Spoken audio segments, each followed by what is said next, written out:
We are officially halfway through our book study on After the Natural Law by Professor John Lawrence Hill. And in the first half of the book, part one, we talked about the classical worldview, about what Plato, Aristotle, St. Thomas Aquinas all taught about the self, about who we are as persons. We looked into materialism, how materialism values emotion over reason, that emotion is the most important part and that reason is subjugated or is lesser than emotion. And then you look at Stoicism or Aristotelian philosophy where reason, Stoicism is that reason is heightened and emotion is less. Stoicism is extreme in that sense. But Aristotelian philosophy talked about having your telos, an ultimate end, that natural law, which St. Thomas Aquinas ultimately defined with the natural law theory, that all of these things have an ultimate purpose, that we were created with intention, that we have evolved with intention, and that all of these pieces tie together. So that is the classical worldview. And so now moving into part two, Professor Hill talks about how there has been a moral and political decline as we move away from this classical worldview. And he talks about this in a lot of different ways, but ultimately he speaks about the Reformation and how when the Reformation happened, this is ultimately when a move away from the classical worldview began, when Calvinism came about with more determinism.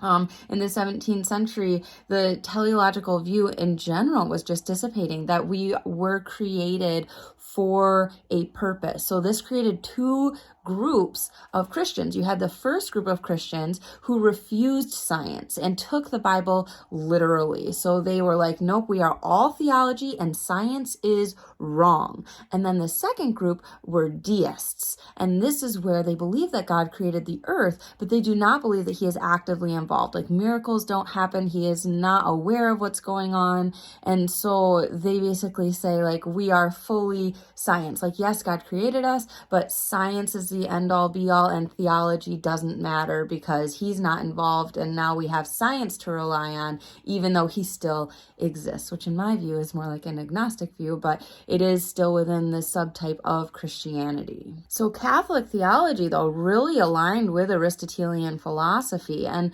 with St. Thomas Aquinas, with the natural law theory. All of that really coincided with this arc between science and theology, that it's not just theology and science is bogus and that it's just science and theology is bogus, but rather this teleological view there's this arc, it bridges the two because it integrates science into theology. It takes the theology and it asks why does theology teach us, and science edifies it. And so that's where I've always come from. And so what he goes into in these next parts, what we're going to delve deep into, is the modern philosophers, the four seminal thinkers that truly made modern materialism, modern thought what it is, and that is William Ockham, Rene Descartes, John Locke, and Thomas Hobbes. So Ockham was a nominalist, Descartes was a modern rationalist, Locke was empiricism, and then Thomas Hobbes is modern materialism.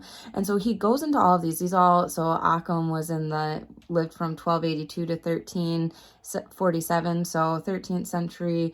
Then you have Descartes, who was in the 16th century, John Locke, who was also in the 16th century, and then Thomas Hobbes, who was in the 15th to 16th century as well. And so you have all of these several centuries ago, right?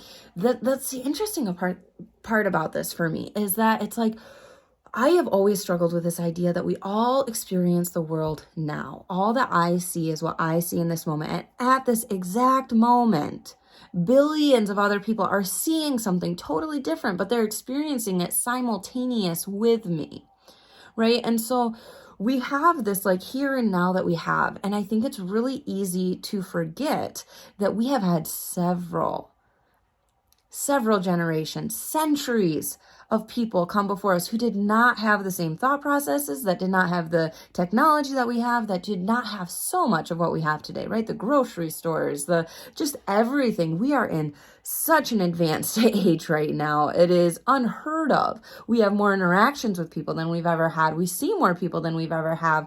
All of these pieces, right? So it's really unprecedented. It's very hard to actually gather and have honest conversations with people nowadays and have these like serious, like, no, this is what philosophy is. Like, this sounds like your philosophy of the world. And so what has actually ended up happening, what I've read, he was even like Screw Tape Letters with C.S. Lewis. He talks about how people with modern materialism will ultimately have all of these philosophies that are jumbled together that actually contradict each other, and that they will believe things that don't align with each other. They will be internally incongruent. And so it's just interesting to see these thinkers that have brought about what modern philosophy looks like, and have that be centuries ago, and then have so much departed from the teleological view, which is what I ultimately understand and agree with, because it makes sense to me. Like, I've looked at this and I'm like, you know, this makes logical sense, like basic science, basic, you know, and whatever. Like, so anyway, but so that's what he's going to be going into. So we start tomorrow with the William Ocker and the Rise of Nominalism, and we'll be talking about what that is.